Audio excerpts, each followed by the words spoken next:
Shalom peuple de Dieu, j'espère que vous allez bien, c'est la sœur Farah. Voilà, aujourd'hui nous allons partager sur un personnage biblique, une femme qui n'est pas très mentionnée dans la Bible. Il s'agit de Séphora. Certainement tu as entendu parler de Séphora qui est la femme du grand prophète que nous connaissons aujourd'hui, que nous connaissons tous, Moïse. Sans plus tarder, nous allons lire notre texte de base qui se trouve dans Exode 2. Voilà. Et nous allons essayer de faire ressortir les caractéristiques de Séphora.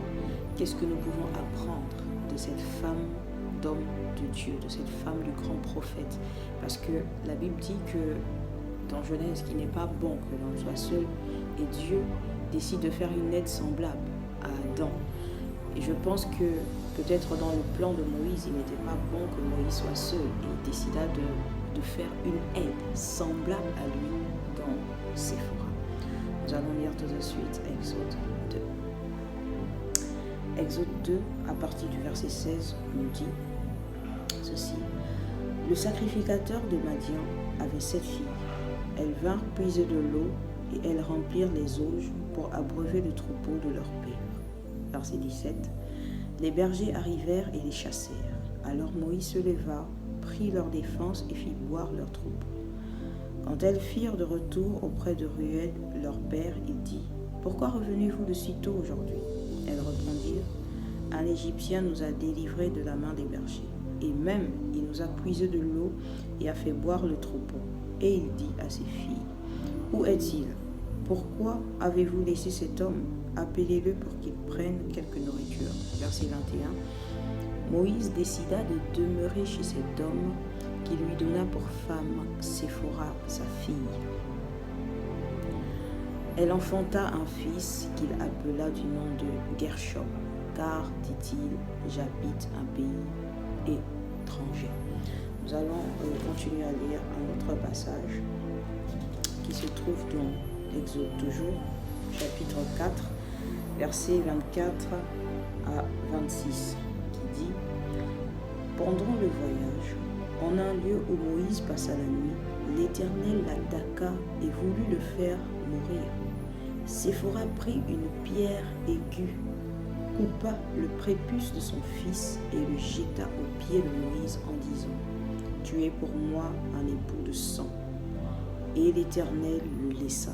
C'est alors qu'elle dit : époux de sang à cause de la circoncision. Amen. Donc, c'est vraiment les deux passages où nous voyons mentionner le nom de Séphora. Et Séphora vient du terme hébreu Tsiphora, qui signifie petit oiseau ou encore moineau. Donc le moineau, je suis sûre que nous l'avons déjà rencontré certainement au cours de nos vies. C'est un tout petit oiseau qui aime bien chanter. Voilà.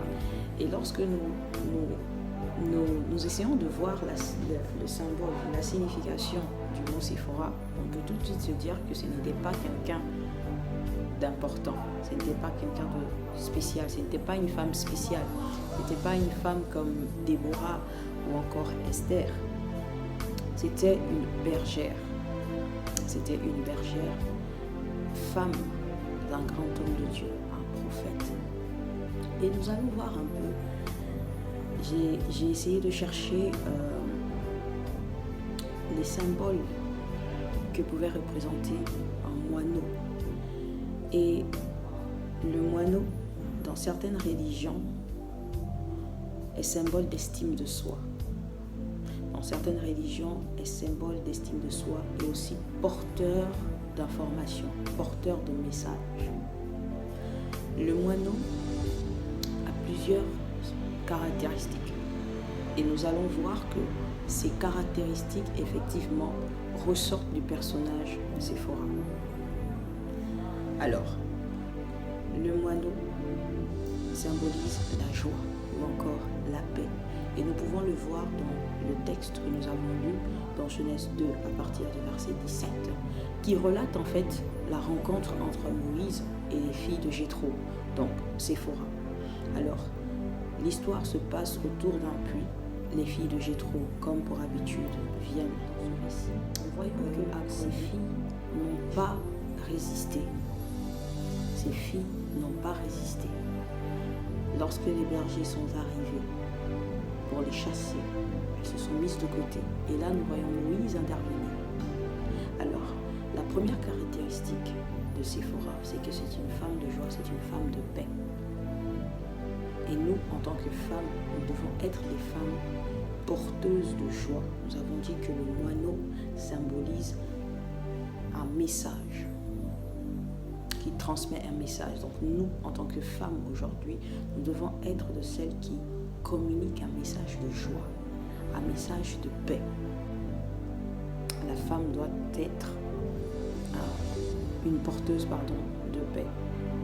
C'est la première caractéristique. La deuxième caractéristique du moineau, c'est qu'il est créatif. Il est créatif.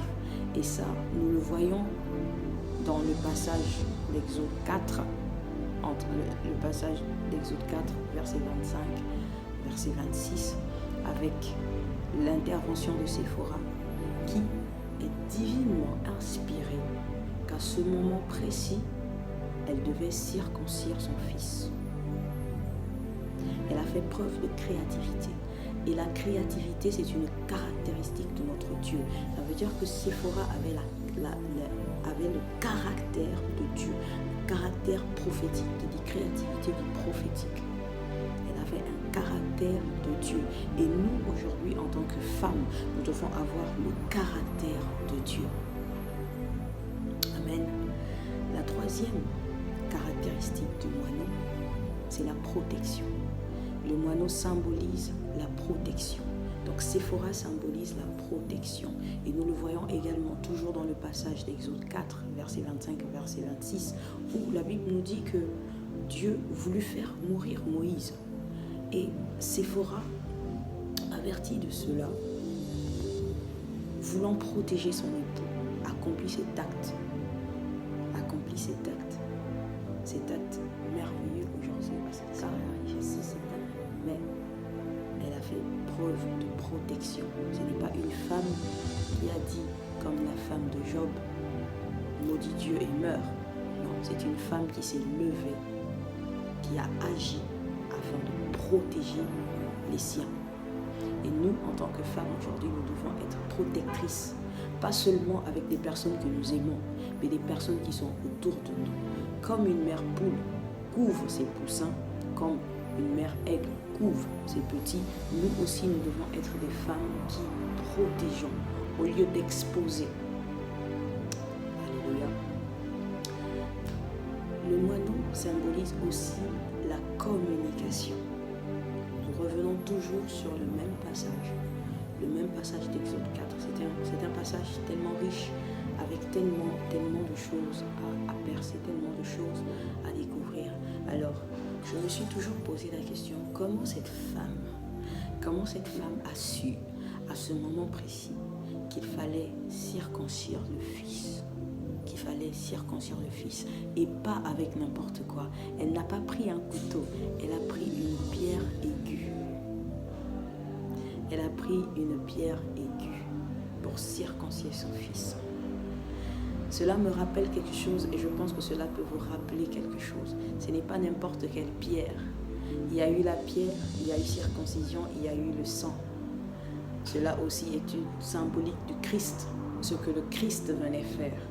C'était une femme de communion, une femme de prière, une femme d'intimité avec le Seigneur. Car ce n'est que lorsque tu es intime avec le Seigneur que le Seigneur te révèle des clés, que le Seigneur te révèle des choses cachées.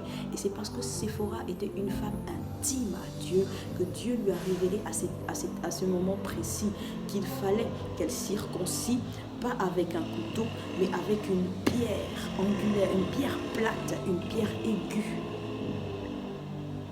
Et il ne suffisait pas de couper le prémisse, mais il fallait le jeter au pied du sacrificateur. Waouh!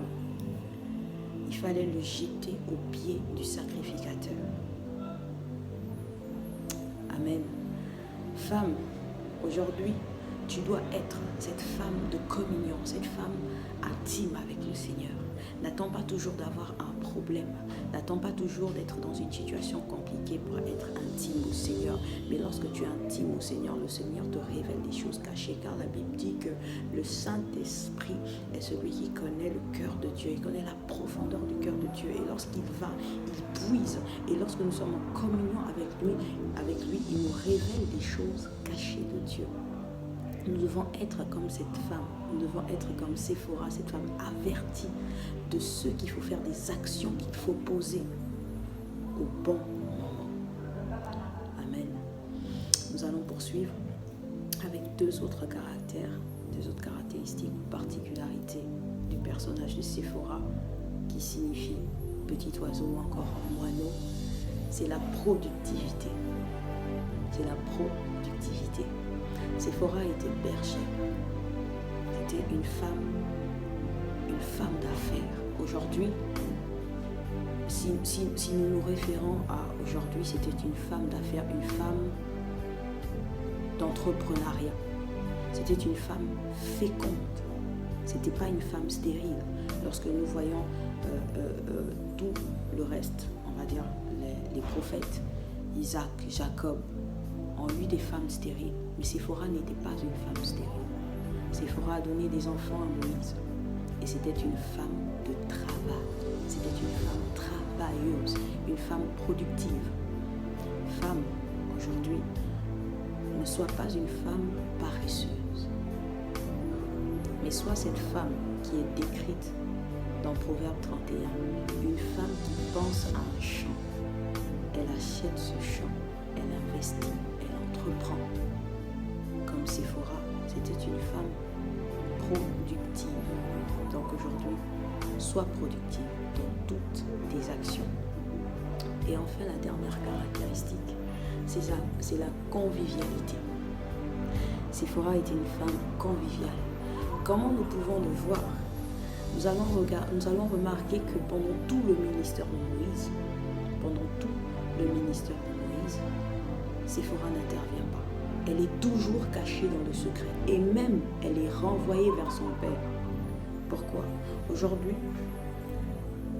c'est difficile parfois pour les femmes, surtout les femmes de serviteurs de Dieu, parfois de partager leur mari entre le peuple de Dieu et le foyer. Il y a des femmes qui l'acceptent difficilement. Mais Séphora a laissé Moïse faire son ministère. Elle a même accepté de retourner chez son père avec les enfants. Elle a laissé tout le temps, toute la liberté à son époux de faire la mission de Dieu. Femme, tu dois être cette femme qui encourage ton époux si tu es marié, qui encourage ton bien-aimé si tu es fiancé, qui encourage ton frère si tu es célibataire. Sois cette femme qui pousse, qui porte dans la prière. Donc voilà, nous avons vu les différentes caractéristiques du personnage Séphora et aujourd'hui, c'est encore possible de pouvoir les mettre en pratique. Que Dieu vous bénisse et que j'espère que ce moment de partage vous a édifié. C'était la sœur Farah.